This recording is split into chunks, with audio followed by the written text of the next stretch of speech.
posibles, ¿qué garantías hay de que estas fusiones, digamos, responden a necesidades reales y cómo afectan estas fusiones a lo que nos importa, es decir, a la economía del país y a la sociedad? Me parece que sería bueno, digamos, reflexionar sobre estos temas, independientemente de que cada uno, lógicamente, haga su intervención. Entonces, si os parece, podemos empezar la participación. Os ruego que levantéis la mano para decir quién es y punto. Y gracias, Luis. ¿Quién quiere intervenir? Oye, ¿qué quieres? ¿Que faga o qué? Yo, si no quiere nadie, intervengo, Antonio. pero vaya, sí. Antonio, venga. No, es que hay una serie de cuestiones que yo creo que deberíamos un poco profundizar en ellas porque el tema es interesantísimo. En primer lugar, una actividad bancaria no es una actividad normal. Una empresa que se dedica a un banco no es una empresa que se dedica a fabricar automóviles, ni es una empresa que se dedica a servir hospedería. La actividad bancaria es muy especial y la especialidad de la actividad bancaria es que está basada en la confianza. ¿Por qué? Porque es que la oferta monetaria que existe, un elevadísimo porcentaje, no es dinero que produzca el Banco Central Europeo, sino que es dinero bancario. Un alto porcentaje del dinero que utilizamos no tiene un respaldo metálico y monetario de moneda ni de billetes, es dinero bancario. Entonces está basada en la confianza y por tanto tiene una especial regulación, tiene una regulación muy condicionada y tenemos que conocer un poco cuál es la arquitectura que regula de alguna forma esta actividad como es la actividad bancaria, ¿no? En ese sentido hemos hablado algo. El Banco Central, el Banco de España. El Banco de España es el regulador, es el que trata de garantizar la solvencia y la estabilidad del sistema bancario. ¿Por qué? Porque no es una actividad cualquiera. Y el Banco de España sabe que los bancos tienen los depósitos de los ciudadanos y que tienen que estar a buen recaudo, porque si no creamos un problema social enorme. Por tanto, se dedica a las entidades bancarias, a su solvencia y a su estabilidad.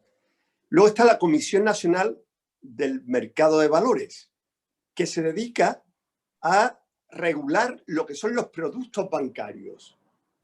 La Comisión Nacional del Mercado de Valores, si el Banco de España fue el que falló en garantizar la solvencia de las cajas de ahorros, porque falló, evidentemente, la Comisión Nacional del Mercado de Valores falló en que se pusieron en marcha y se colocaron productos financieros ahorradores propios de inversores, como fueron las preferentes, como fueron los swaps o como fueron muchísimos productos financieros. También la Comisión Nacional del Mercado de Valores falló con relación a garantizar la protección suficiente de los clientes bancarios con respecto a los productos que les colocaba y vendía.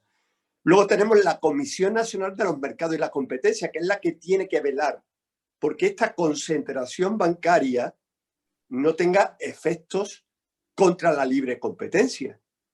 Evidentemente, un caso muy concreto, el caso de las comisiones bancarias o el caso de las comisiones que nos cobran en los cajeros bancarios, en los cajeros automáticos.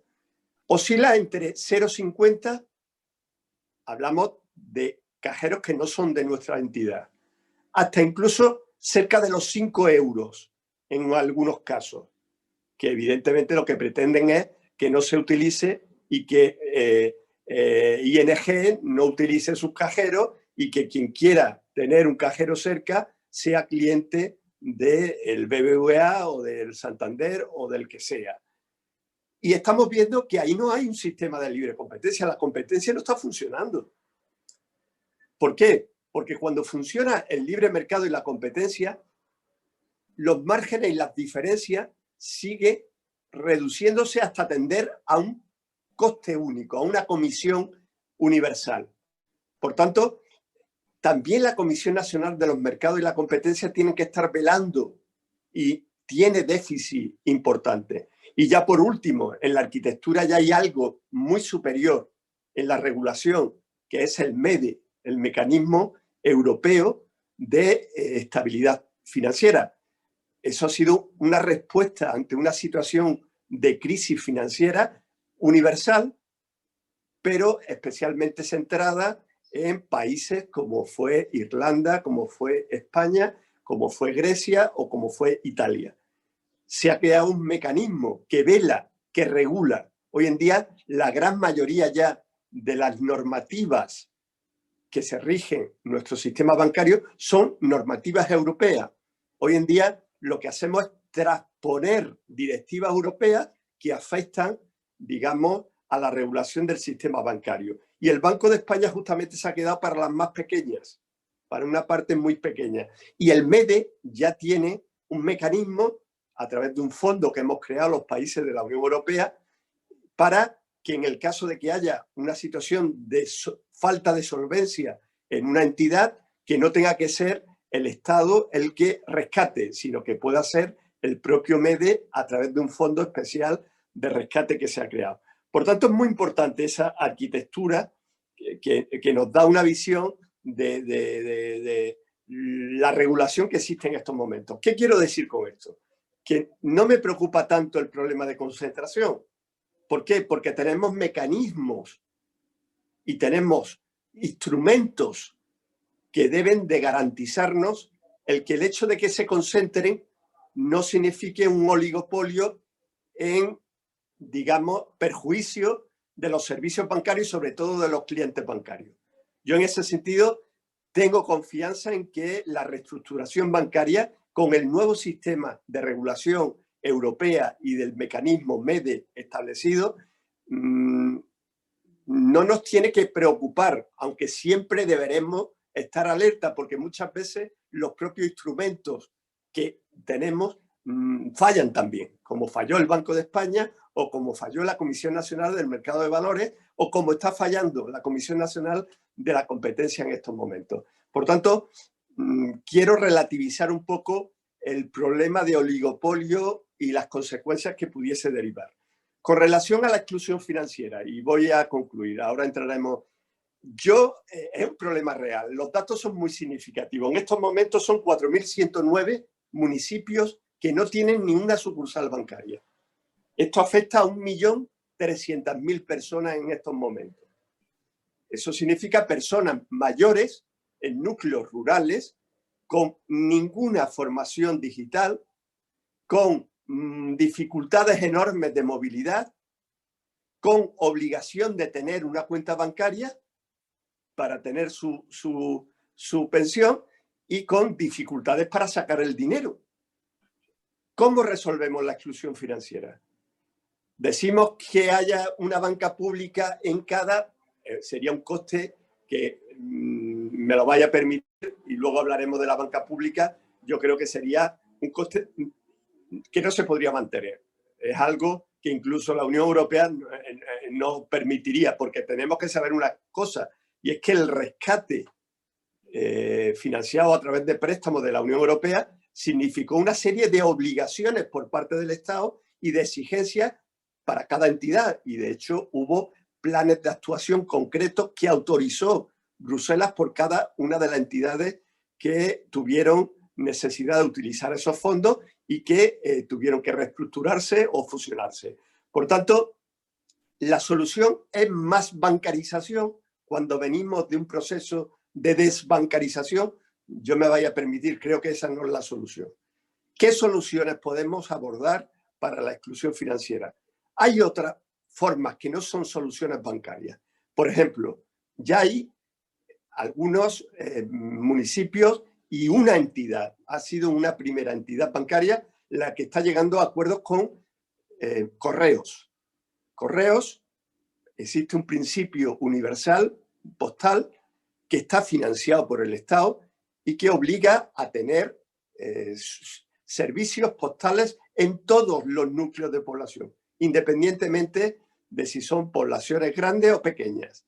Por tanto, la utilización de correos como fórmula a través de convenios para que se pueda sacar dinero, incluso se pueda pagar, es una fórmula que ya se está utilizando. Otra fórmula son los estancos, convenios a través de estancos. Curiosamente, en los núcleos de población más pequeños siguen manteniéndose los estancos, no solamente para el tabaco, para la lotería, para las quinielas, siguen manteniéndose. También podrían ser una fórmula a través de convenios con tabacaleras de conseguir abordar el problema de la exclusión financiera. O un tercero que está muy establecido en Estados Unidos, que es el denominado cashback. Es decir, que las tiendas, que en todo sitio hay tiendas, lleguen a acuerdos con la entidad bancaria para que yo vaya a una tienda de un pueblo pequeñito y que compre 20 euros en la tienda, pero que me dé 50, es decir, que me den 30. Es decir, que la propia tienda me pueda dar dinero. ¿Por qué? Porque la tienda me cargará no solamente el consumo o la compra, sino también el dinero que me aporta me lo cargará en mi cuenta bancaria. ¿Qué quiero decir con eso? Que el problema de exclusión es una realidad que se provoca fundamentalmente en los ámbitos rurales de población analfabeta digital y con dificultades de movilidad, y que es una consecuencia de la denominada España vaciada, que cada día es un problema más a abordar porque el drama social es clarísimo. Pero que la solución, creo, y mi humilde opinión, no es más banco.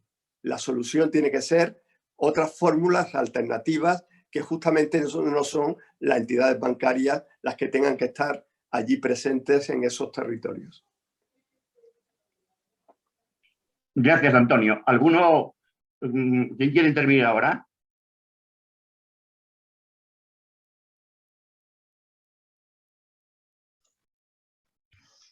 Yo, si me dejáis una reflexión cortita, ¿sí? Comparto muchos de los aspectos históricos y la visión histórica que habéis relatado unos y otros.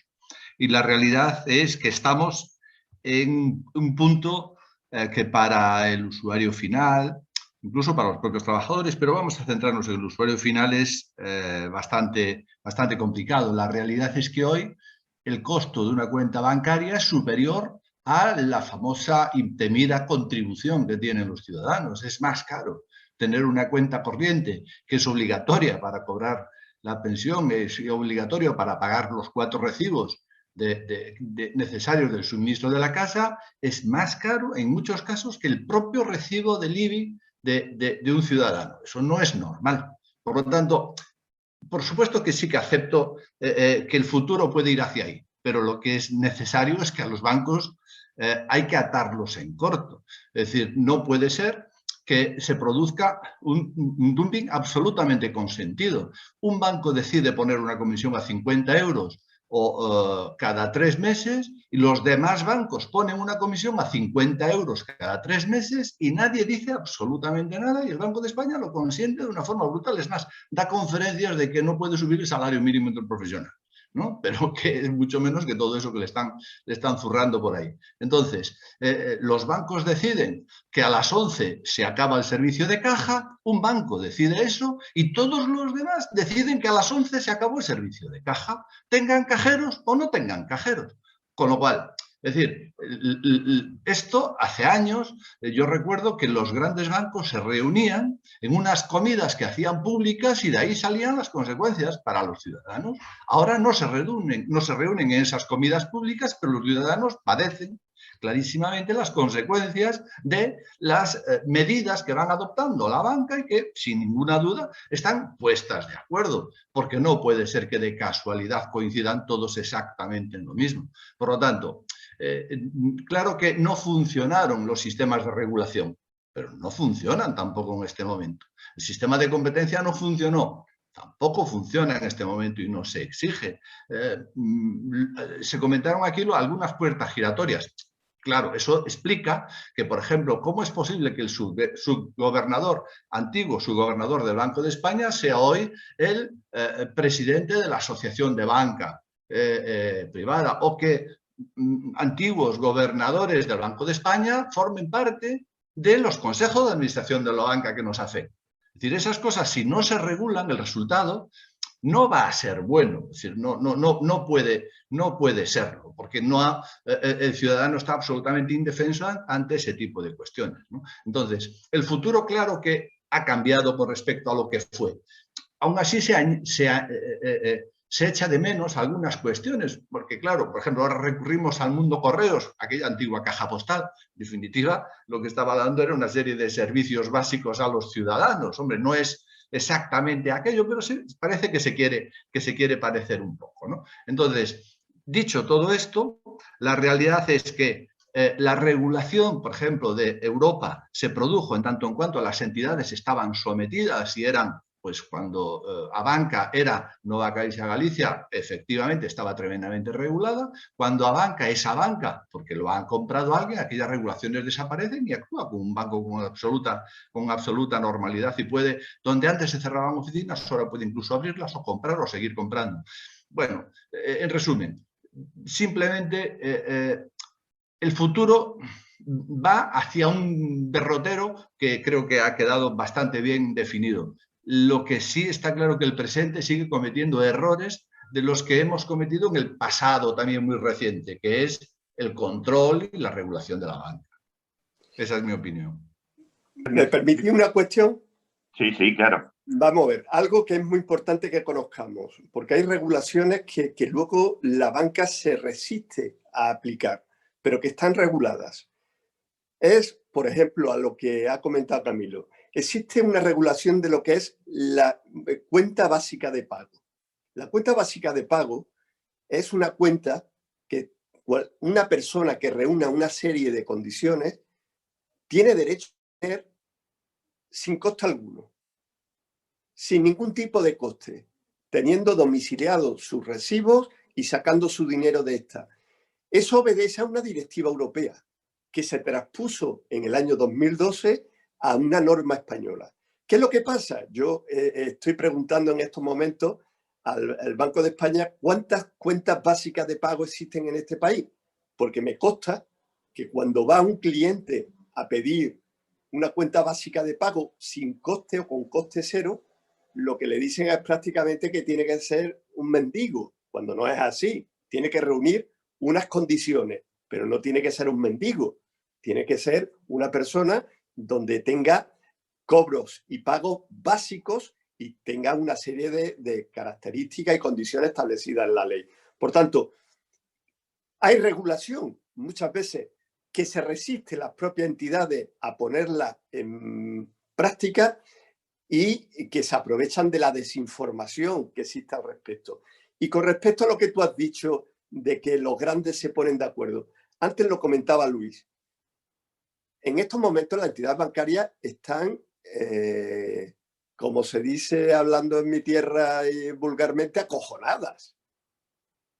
Aquí hay una transformación de los servicios porque la entidad bancaria, su funcionamiento, su mecánica, la conocemos, es muy básica. Es gastar dinero que ya no le interesa gastar, se están convirtiendo más en quienes guardan nuestro dinero, porque no dan tipos de interés algunos y no tienen necesidad de gastar depósitos porque les grava el Banco Central Europeo, y dar préstamos fundamentalmente. Y en ese mercado están las grandes corporaciones digitales no bancarias dispuestas a prestar esos servicios. Amazon, como decía Luis, es cierto, Amazon se quiere meter. ¿Y qué dicen los bancos? Oye, yo es que tengo unas exigencias brutales de tasa de solvencia, de ratios de morosidad, de una serie de regulaciones, porque se les exige, por ser una actividad determinada, que estos señores, estas grandes corporaciones multinacionales, no van a tener. Y van a prestar esos servicios bancarios, los mismos que están prestando. Hoy en día ya presta dinero cualquiera y no tiene que ser entidades bancarias a través de Internet. Por tanto, no es el escenario que vivió la banca antes, que digamos que era el rey Midas. La banca tenía unos márgenes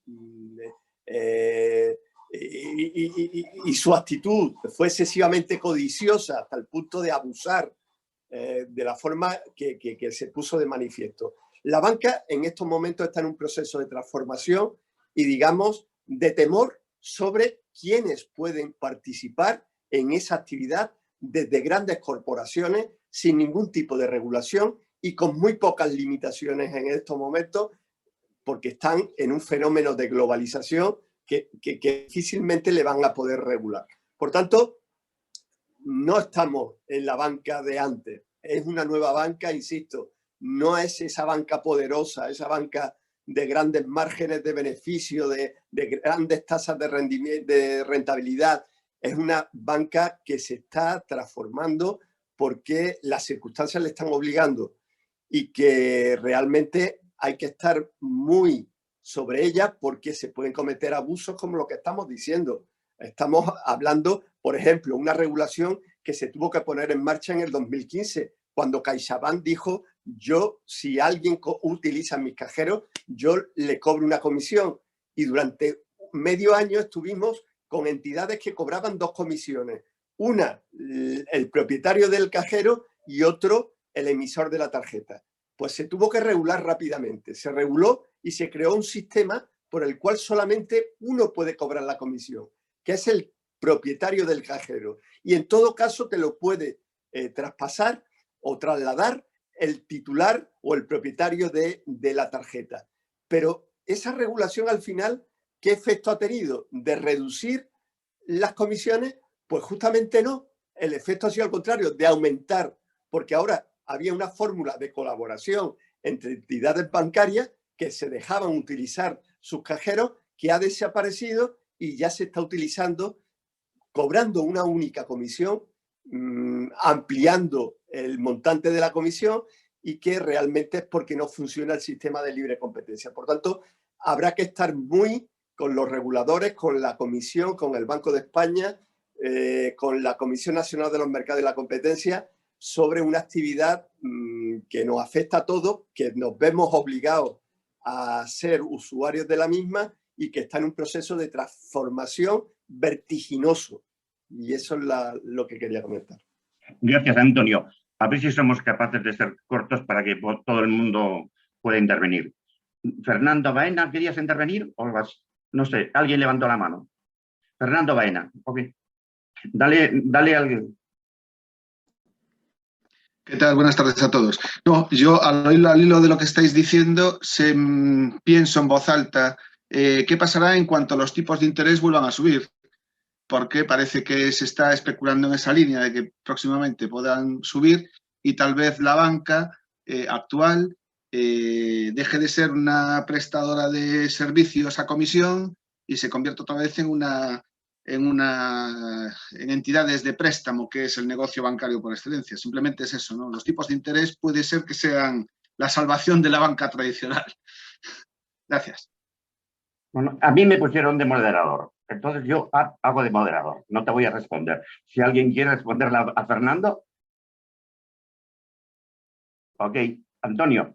Yo le diría que hombre, los tipos de interés, vamos a ver, ¿de qué depende el tipo de interés? Depende fundamentalmente del Banco Central Europeo, y el Banco Central Europeo tiene un cometido que es controlar la inflación. En el momento que suba la inflación, hay riesgo de que suban los tipos de interés, porque el Banco Central Europeo se verá obligado a subir los tipos de interés. Por tanto, es un riesgo. Estamos en un momento, en un ciclo de tipos de interés muy, muy, muy bajos, bajísimos. Llevamos ya más de 8 o 10 años con tipos de interés muy bajos, bajísimos. Esto no va a ser eterno. Seamos conscientes que esto no va a ser eterno. Que los tipos de interés, si aumenta la inflación, van a aumentar. Hombre, a mí me preocupan muchísimo los tipos de interés en un país donde tenemos un de deuda pública. Eso es un problema muy importante para nuestro país. Y evidentemente también los tipos de interés, en el caso de que se trasladen a préstamos bancarios, puede que vaya unido también, si cambia de política el Banco Central Europeo, a que los depósitos vuelvan a ser retribuidos, digamos. Con lo cual, sería una nueva etapa que no se descarta, yo descartaría que fuera inmediata, porque los tipos, el IPC está en tipos moderados, un tipo moderado del IPC, el que está por debajo del 2%, en toda la Unión Europea, prácticamente todos los países estamos por debajo de ese 2%, no requiere de políticas de aumento de tipo de interés por el Banco Central Europeo, se mantendrá a corto plazo, pero a medio plazo puede haber cambios, no quepa la menor duda. Si me permites, Fernando, yo te diría que por el bien de la economía,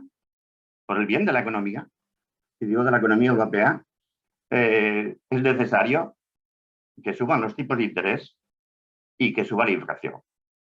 Lo que pasa es que la explicación sería muy larga, pero yo digo que uno de los problemas, este problema de inflación cero negativo y tipo de interés negativo, ese es un problema, porque entre otras cosas se está facilitando la actividad especulativa. Aquí entramos en un terreno más amplio. Simplemente digo que en mi opinión, es decir, no hay recuperación económica, sino va acompañada de subidas en la inflación y subidas de tipo de interés. Otra cosa es hasta qué punto. Pero una inflación del 4%, por ejemplo, sería buena para la economía española y europea. ¿Alguien más quiere intervenir? Sí, Suso tiene pedido la palabra. No lo veo. No lo veo. Sí, hola. Sí. Hola, Suso. Venga, adelante. Hola a todos. Yo simplemente quería, felicitar a todos los que han intervenido por la exposición que han hecho, que ha sido muy brillante, pero sí que quería indicar que parece que hay una interpretación excesivamente optimista para mí del poder autorregulatorio que tienen el sector bancario y del poder regulatorio que tienen las administraciones públicas de este sector, que tiene por objeto ganar dinero, y yo creo que lo va a seguir ganando como lo ha venido ganando durante la crisis y antes de la crisis. Entonces, yo sí que creo que hay un oligopolio financiero y sí que creo que es necesario un contrapeso que puede ser una banca pública, por ejemplo, para dar un servicio público en relación a esto, porque las crisis financieras que ha habido lo que han demostrado es que la regulación va siempre muy por detrás de la innovación financiera y me parece una perspectiva demasiado optimista pensar que hemos conseguido domar el toro bravo del capitalismo con unas medidas europeas, regulatorias, etcétera, etcétera, etcétera. Aquí lo que hace falta, en mi opinión, es un contrapoder real y instrumentos financieros públicos que le hagan frente y que realmente haya una capacidad de regular eso de verdad, que solo es compitiendo con ellos. Se está hablando de utilizar los supermercados, ya lo está haciendo Día o correos, no sé qué. Al final no es tan caro tener un instrumento público que pueda competir, pues como antes hacían las cajas, con su función social, con un objetivo que no sea el puro beneficio y el exprimir las rentas de las personas trabajadoras, que es a lo que se dedica en esencia la banca, ¿no? Que continúen con su negocio, pero hay que establecer un contrapoder. Eso es la opinión que quería dar yo, que veo una posición demasiado optimista con el poder regulatorio que se ha demostrado que no ha servido para evitar las últimas crisis financieras. Gracias, Suso. Ángel, has marcado ahí, ¿no? Sí. A ver, yo quería hacer un poco una pequeña reflexión sobre todo lo que se ha dicho aquí. Voy a empezar porque, por un lado, veo que lo que realmente interesa es que nos estamos centrando en todo el tema, social, y estamos dejando, por un lado, la otra repercusión, que es la repercusión que se tiene sobre el empleo, que a lo mejor yo no ahondé mucho, pero sí que es cierto que es otra de las consecuencias que no afecta como consumidores, pero sí que afecta mucho como sociedad, y en la que yo creo que lo estamos dejando un poco pasar. Quisiera introducir ahí que es necesaria una regulación nueva que no permita, porque ya no estamos en una fase donde sea permisible la destrucción de empleo simplemente en las condiciones de beneficios millonarios que está teniendo la banca, como se está dando ahora, en todos los procesos que estamos viendo, tanto el de CaixaBank, fusión con Bankia, como el BBVA, como el Sabadell, que ya lo ha anunciado, como todos los grandes bancos. Se necesita otra regulación porque eso también consume recursos, ¿vale? Y por otro lado, volvemos a hablar de todo lo que aquí se mencionó sobre la regulación.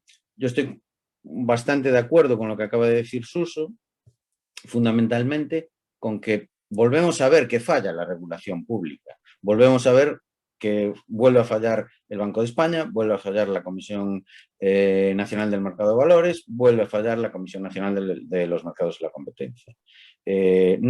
Siguen sin controlarse los productos bancarios, sigue sin controlarse el oligopolio al que estamos sometidos, y todo esto que ahora mismo estamos viendo es un camino que se inició hace muchos años, pero que cuando había más diversificación de entidades no lo pudieron acometer. Es decir, aquí se habló, por ejemplo, pues de los horarios de caja. El BBV lleva con los horarios de caja 20 años prácticamente, imponiendo restricciones en el horario de caja para ciertas operaciones, pero no se generalizó porque al no haber tres grandes bancos como van a quedar ahora, pues no se permitió que eso se impusiera.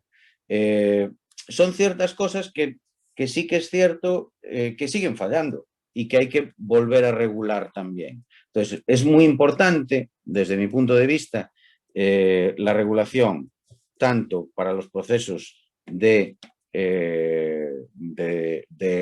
reestructuración de trabajadores que se están dando, como para el propio funcionamiento. Y después, sobre el tema de la exclusión financiera, aquí se habla de la implementación de otros mecanismos, como puede ser el uso de correo, los estancos o el cashback de las tiendas. Se está dando, pero eso no elimina la exclusión financiera. Es decir, da soluciones de, digamos, de suministro de efectivo. Da soluciones muy limitadas, y es cierto que el uso de correos ya inició ese camino con la caja postal en su momento, pero se integró dentro de lo que después fue Argentaria para dar un servicio bancario completo. Es decir, y desde mi punto de vista, y ya termino, lo que hay que evolucionar es a poner los medios para que la sociedad pueda tener un servicio financiero completo, y dentro de eso es unos servicios de mayor valor añadido. Es decir, unos servicios de asesoramiento financiero, unos servicios de competitividad en los productos, y unos servicios que permitan no solo tener el acceso al efectivo, sino también la oportunidad de poder montar un negocio en el rural y que pueda tener mecanismos de financiación y que sean competitivos, por ejemplo. ¿Vale? Y de momento, pues nada más. Muchas gracias. Gracias, Ángel. Eso me permite, si me permiten los organizadores, dar una información. A nivel internacional, la banca no siempre funcionó así. Es decir, a finales del siglo pasado, en el 1999, se suprimió lo que se llamaba la Glass-Steagall Act. ¿Qué significaba eso? Antes de esa época había una banca que se llamaba Era Comercial, que era la banca clásica, y una banca menor, que era la banca financiera, que se dedicaba exclusivamente a actividades financieras. Con la supresión de esa acta, entre otras cosas, gracias al señor Clinton, ya se extendió toda la actividad. Y los bancos pasaron a que su actividad financiera, que es mayormente especulativa, fuera el negocio cada vez mayor. Un negocio que, como estamos viendo, lleva de crisis financieras en crisis financieras. Eso responde también al enorme poder que tiene la banca. Es decir, hoy por hoy no hay ningún Estado, excepto los que ya conocemos, capaz de controlar, porque tal como está en la legislación, la realidad de los bancos. Este para mí es el gran problema. Pero quiero decir, sí hubo antes, y por cierto, no había crisis financieras, una regulación. Se separaba lo que era la banca comercial de lo que es la banca financiera. Ahora no. Esas actividades no están separadas y como la actividad financiera, la actividad especulativa, es la que da mayor ganancia, es decir, vamos de crisis y crisis. Y lo dejo aquí porque soy el moderador. Yello. Sí. Bueno, un poco simplemente ahondando en lo que ya se dijo, uno de los, y bajando un poco al suelo, ¿no? Resulta que la gente tiene obligación de tener una cuenta bancaria, ¿no? Entonces, nos encontramos con que la banca lo que está es con las cuotas que están cobrando, que le cobran precisamente a la gente que menos dinero tiene en el banco, o sea, a los más pobres, con un poco parece que es la intención de expulsarlos de la banca, porque parece ser que no les interesa tener gente que no aporta dinero a la banca, ¿no? Entonces, claro, lo que no puede ser es que la gente tenga obligación de tener una cuenta, pero luego no tenga la posibilidad de estar en algún banco o que haya una regulación que impida que los bancos obliguen a pagar 50 euros cada X meses, solamente porque la gente que tiene un sueldo más o menos normal no se lo cobran, solamente aquellos que tienen un bajo salario.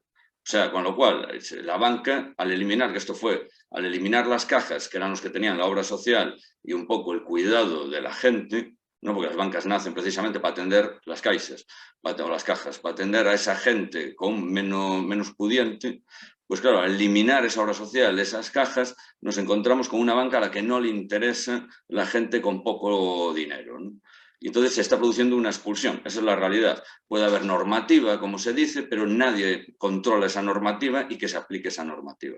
Y esa es una realidad que muchos amigos míos con bajos salarios pues me están contando, ¿no? Y entonces, claro, lo que habría sería o que controlar que la banca no pueda expulsar a los pobres de sus cuentas, o habría que crear un banco nacional, como se dice, para poder prestar ese servicio que no se está prestando. Yo dudo mucho que los bancos tengan miedo, porque además hemos dejado que se generen en España 3 grandes bancos que no creo que tengan mucho miedo, porque con lo grandes que son, saben de sobra que ya no se pueden, que hagan lo que hagan, el Estado va a tener que salvarlos, porque su tamaño es de tal calibre que como uno de ellos caiga, cae todo el Estado con él. Entonces, pues, y creo que ese oligopolio que se ha creado de 3 bancos, pues se pueden permitir el lujo que quieran por eso, porque saben que ahora el Estado está atado a su suerte, cosa que no pasa en otros países donde se mantiene un... porque claro, se comentaba que no hay libre competencia, ¿no?, en la práctica. Claro, pero con esos 3 bancos gigantes es imposible que haya libre competencia. Cosa que no pasa en Alemania, por ejemplo, donde hay muchísimas más cajas, bancos más pequeños, y que si uno de ellos cae por malas praxis, pues se le deja caer. Aquí ya no tenemos esa opción de dejar caer a los bancos, y yo creo que eso ellos lo saben. Y con Too big to fall. Too big to fall. Alguien que levante, que apunte ahí, si quiere intervenir alguien. Yo insistir que Antonio. una cuenta bancaria es ya un derecho universal prácticamente. Insisto, las cuentas básicas de pago no tienen retribución de ningún tipo. Es un derecho que tiene cualquier ciudadano, y lo que hay es que exigirlas, pedirlas, y en el caso de que no las denieguen, reclamarlas. Por tanto, ahí está, el derecho está ahí. Nadie nos puede expulsar porque hoy en día, insisto, para una mínima pensión necesitamos una cuenta corriente.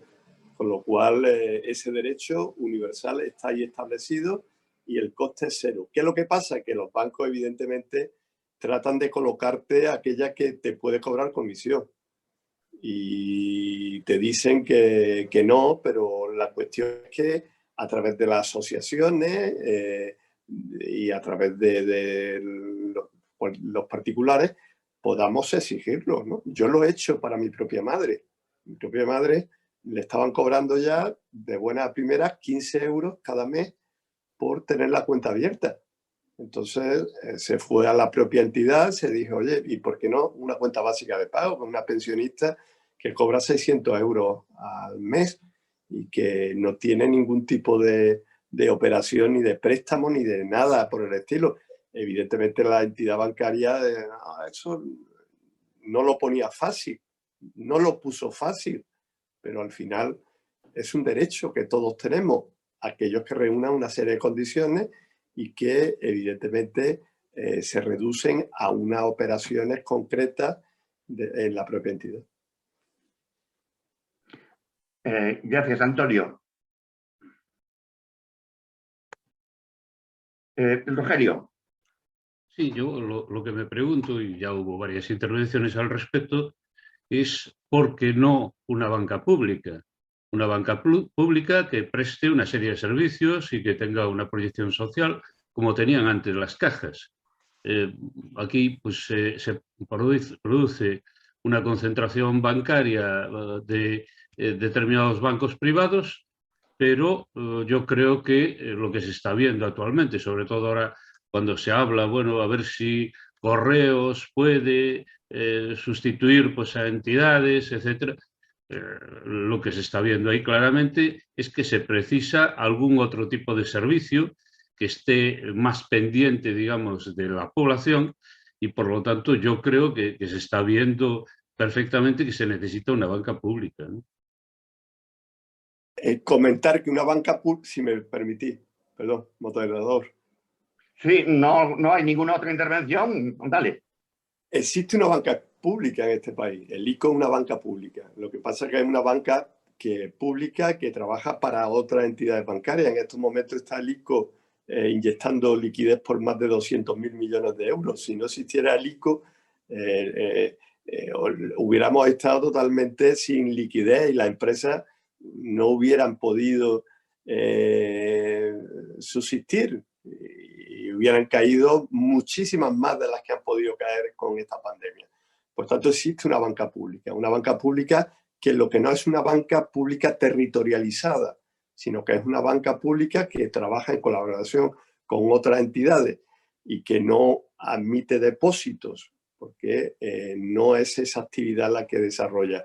La banca pública fue la que existió con Bancaria, ¿no? con Argentaria, con la banca postal, el banco hipotecario, la caja postal, el banco de crédito local. Eran bancas públicas, hombre, que los resultados estaban ahí. Eran unos resultados que desde luego tenían que ser mantenidas con cargo a los presupuestos del Estado, porque la tasa de rentabilidad que daban era prácticamente nula, ¿no?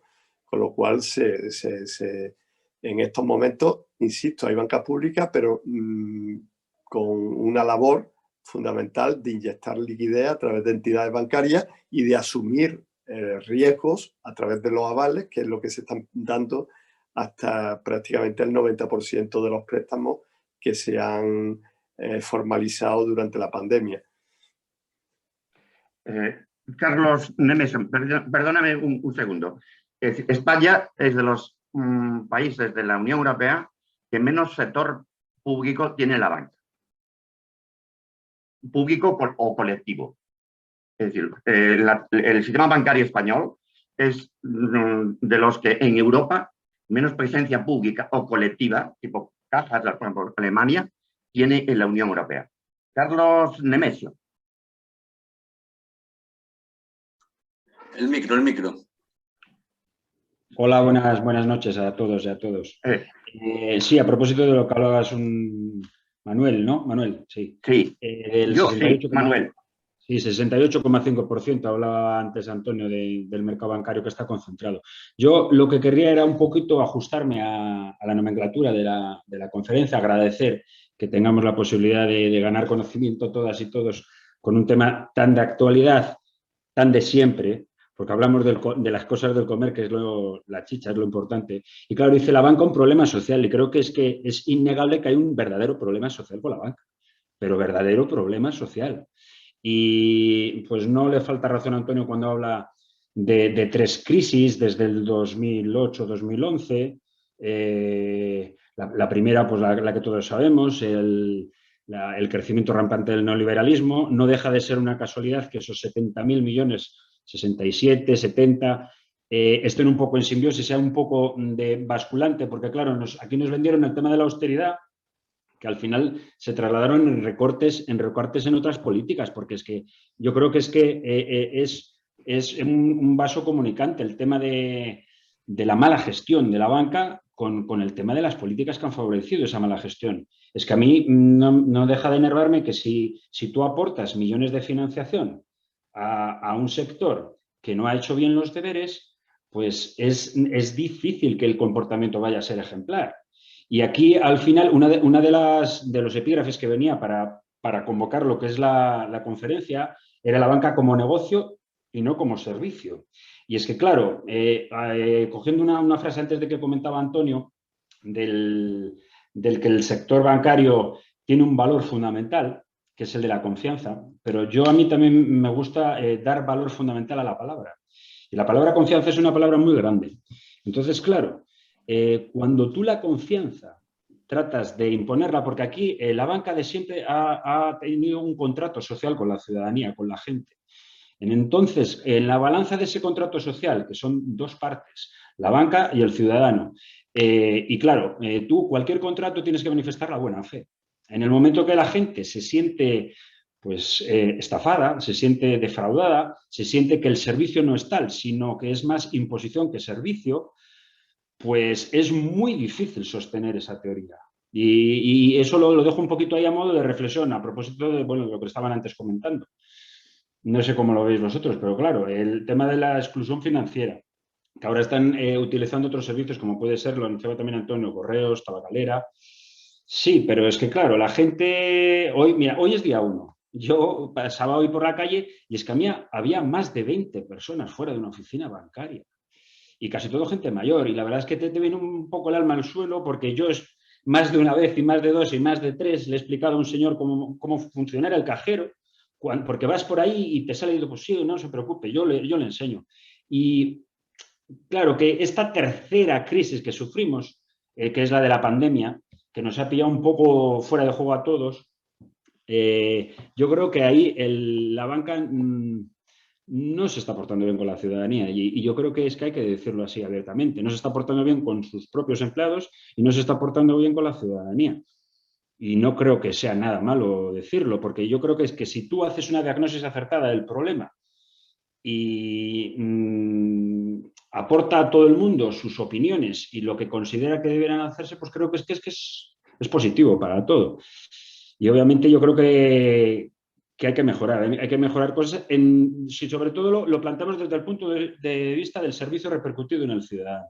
El ciudadano tiene ahí sus ahorros metidos, el ciudadano no tiene otra opción que tener una cuenta sí o sí, entonces el ciudadano también debe, para ganar esa confianza, recuperar la que la perdió, porque es que, yo no sé vosotros, pero es que yo veo a la gente muy cabreada con el sector bancario, pero es que no tiene otra opción, se lo tiene que comer con patatas. Entonces, no sé cómo lo veis. Gracias. Me permites solo una aclaración. Es decir, es discutible. Digamos, la banca no es imprescindible en la economía. Lo que es imprescindible en la economía es el crédito. Esto no lo hice yo, lo dice alguien tan poco sospechoso como Stiglitz. El problema es el crédito, que circule el crédito. No, digamos, el gran triunfo de la banca es conseguir que nos parezcan que son imprescindibles. No es verdad. El problema es el crédito. Y otra aclaración, por ejemplo, dicen, si cae un banco muy grande, se puede hundir la economía y se cae tal. Depende. Y ahora estoy actuando como gallego. En Estados Unidos se cayó Lehman Brothers. Lehman Brothers, el banco financiero más grande del mundo. Y aguantaron. Y no solo aguantaron, sino que Estados Unidos salió de la crisis bancaria antes que Europa y recuperó todo el dinero público que habían llegado a los bancos. Es decir, que no es muchas cosas como nos las venden. Y remato porque no soy yo estoy de moderador. Antonio, querías intervenir, ¿no? Antonio Hurtado. Sí, yo comentar, porque Carlos ha abierto otro tema que es muy importante, ¿no? ¿Cuáles son los mecanismos de defensa que tenemos los ciudadanos ante la actividad bancaria? Eso es otro tema. Y curiosamente, un tema muy desconocido también, porque parece que es que nos tenemos que aguantar. Oye, pues no, tenemos mecanismos de defensa y tenemos regulación a partir de la crisis mucho más exhaustiva con respecto a la protección de los clientes bancarios. Y, insisto, muy desconocida. O sea, yo, si me hacen una barbaridad y no me atienden como parece que me lo tengo que tragar con pat-pass, ¿no? Cuando yo realmente tengo mecanismos que tengo que utilizar y que deberíamos de utilizar muchísimo más, como es el sistema de reclamaciones, inicialmente en el servicio del propio banco, pero después tenemos que acudir al Banco de España. Yo he presentado reclamaciones por terceros ante el Banco de España, ante situaciones de injusticia clave. Y yo estoy seguro que el Banco de España le tira de las orejas a la banca, pero si nosotros no somos capaces de defendernos ante estas grandiosas empresas como son las entidades bancarias, no estamos sacándole provecho a los mecanismos de defensa que tenemos, que también tenemos, y que están al mismo nivel de los países de la Unión Europea. Insisto, son directivas europeas las que se implantan en este país. Por tanto, también nosotros tenemos que hacer un esfuerzo para hacernos respetar, para utilizar los mecanismos de defensa, para informar sobre esos mecanismos de defensa, para difundir de qué forma, para colaborarnos a través de las asociaciones, ADICAE, una de ellas, pero hay otras muchas asociaciones que nos tienen que informar. Y luego ahí subyace una falta de cultura financiera enorme, la que existe en este país. Era otro tema que sacó, creo que Luis, y que abordarlo es muy interesante. Existe una enorme falta de cultura financiera, con lo cual nos pueden engañar mucho más fácilmente. Y la defensa ante esa situación también es complicada. Y lo que comentaba el moderador, lo importante es el crédito. Por eso estamos diciendo que la transformación está a la vuelta de la esquina. Es que a nosotros nos va a prestar Amazon, que es el que nos va a dar crédito, y no vamos a echar en muchos casos mano del Banco Santander.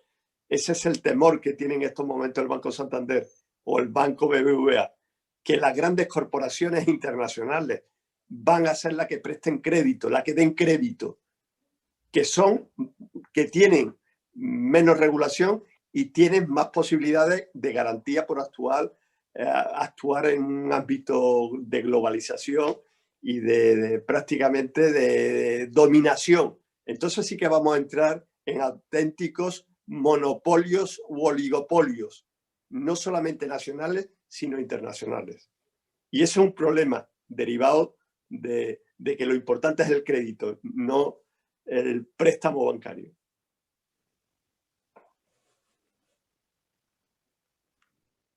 El micro... Sí, una aclaración. Me acaban de decir, gracias Antonio, que a las 10 tenemos que cerrar. Es decir, nos quedan exactamente 12 minutos.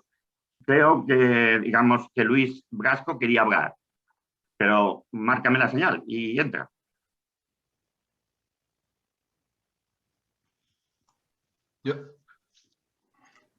Sí, bueno, que hable Camilo, si no, mientras.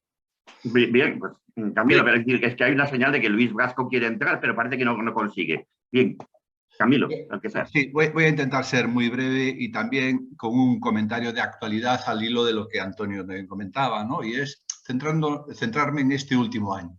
En el último año, en marzo, cuando surge este problema grave de la pandemia, se produce un corte en el flujo de cobros y pagos de muchísimas empresas. Es decir, algunas empresas que estaban en condiciones normales tienen un corte en el flujo de cobros y, por tanto, imposible pagar.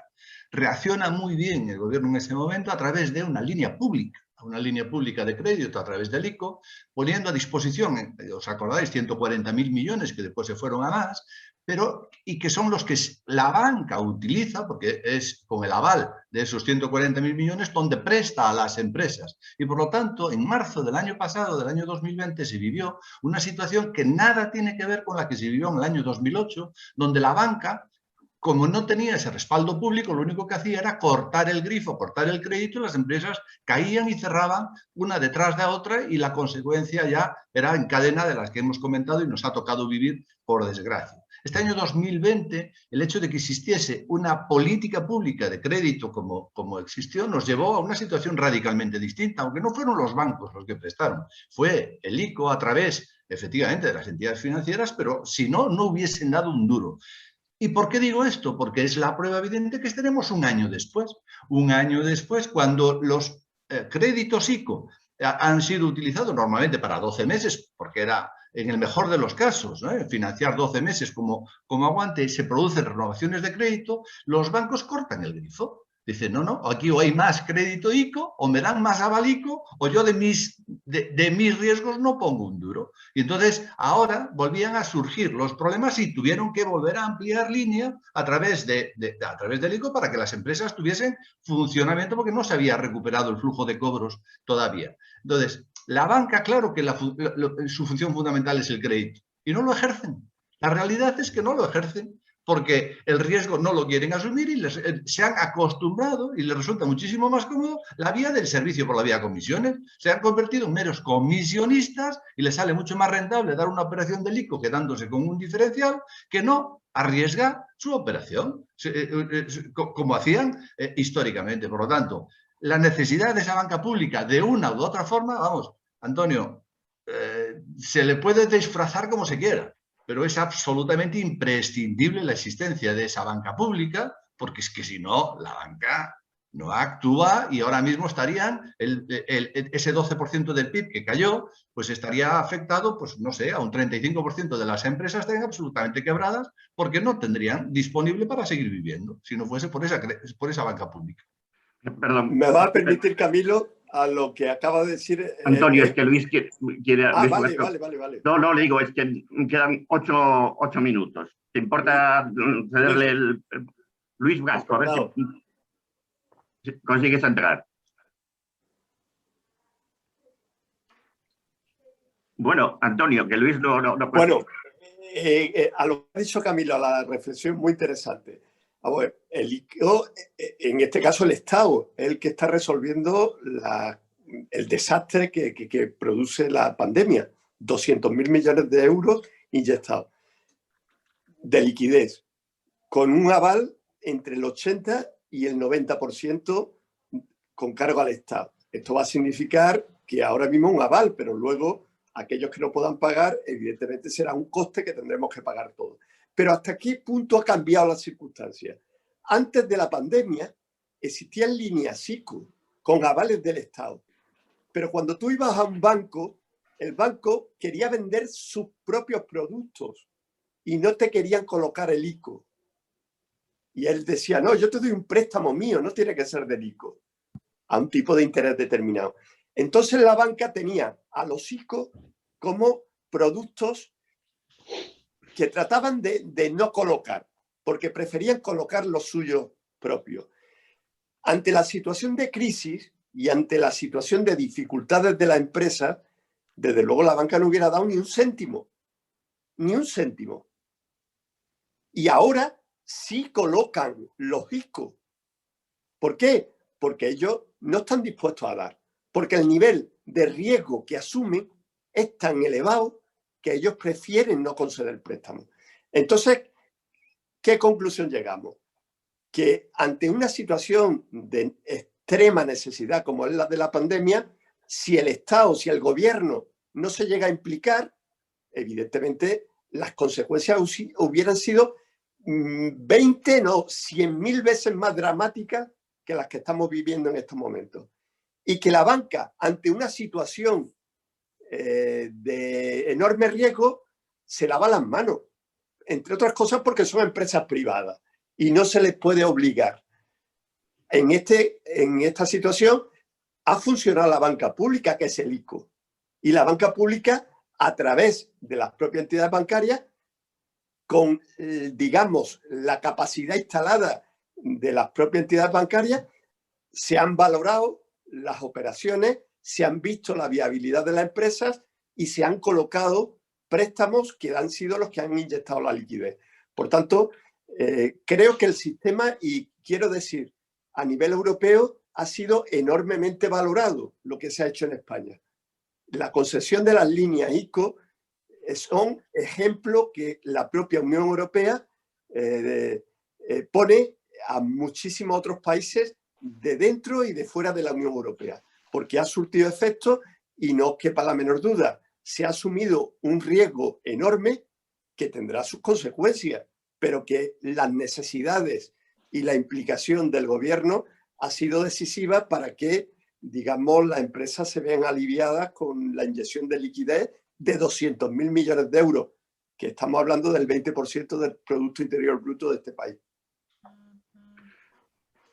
Queda Ángel, ¿no? Sí. Tienes la mano levantada, Ángel. Sí, yo solo, a raíz de esto, solo quería decir una cosa que es un poco un compendio de todo lo que se está diciendo aquí sobre la intervención del ICO.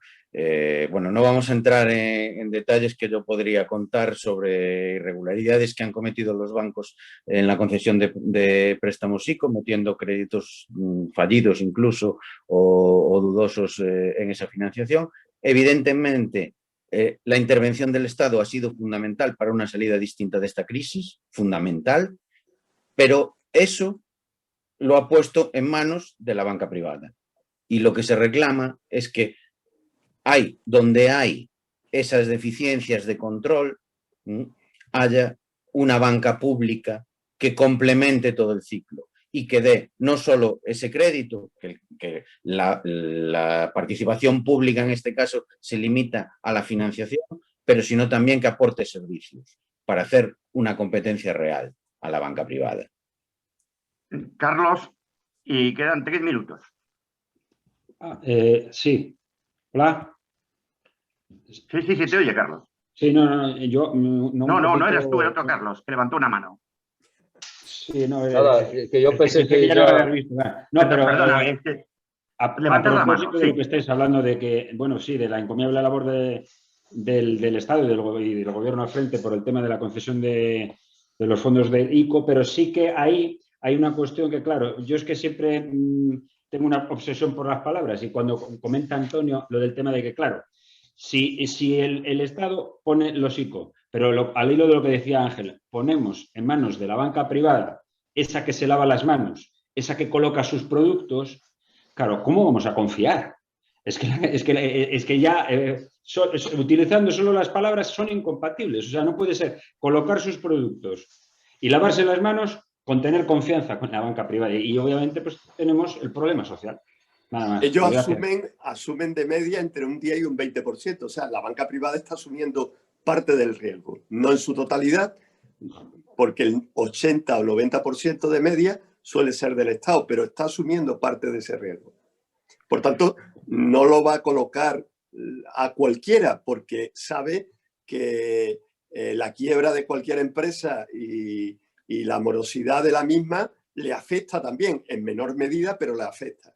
Evidentemente, como no hubiera dado, asumiendo el 100% del riesgo. Nos quedan 2 minutos y no puedo evitar decir una cosa. Cuando se habla de que la banca no asume riesgos, yo os digo que eso, la asunción de riesgos por la banca, está en la raíz de las crisis financieras. Es decir, el nivel, por ejemplo, el riesgo se mide, por ejemplo, por el nivel de apalancamiento. Es decir, la relación fondos propios, fondos ajenos. Si si vierais cuál es el nivel de apalancamiento de la banca europea, de lo que se deduce, porque no se sabe, eso es un gran riesgo. Con esto quiero decir que el riesgo bancario existe y las crisis bancarias van a seguir. Esto necesitaba una regulación a nivel europeo que no se da. Un Estado solo no puede, dada la dimensión de los bancos. Tenía que haber una regulación. Teníamos que volver a la época anterior, cuando la ley Glass-Steagall se suprimió, a separar lo que es la banca comercial de lo que es la banca financiera. Pero bueno, esto da para mucho más y perdonadme que haya soltado el rollo final. Gracias a todos. Yo obedezco órdenes. Eso, espero que tengáis más idea y más información que teníais antes. Perdonad si no cumplí bien mi papel y a ver si tenemos más.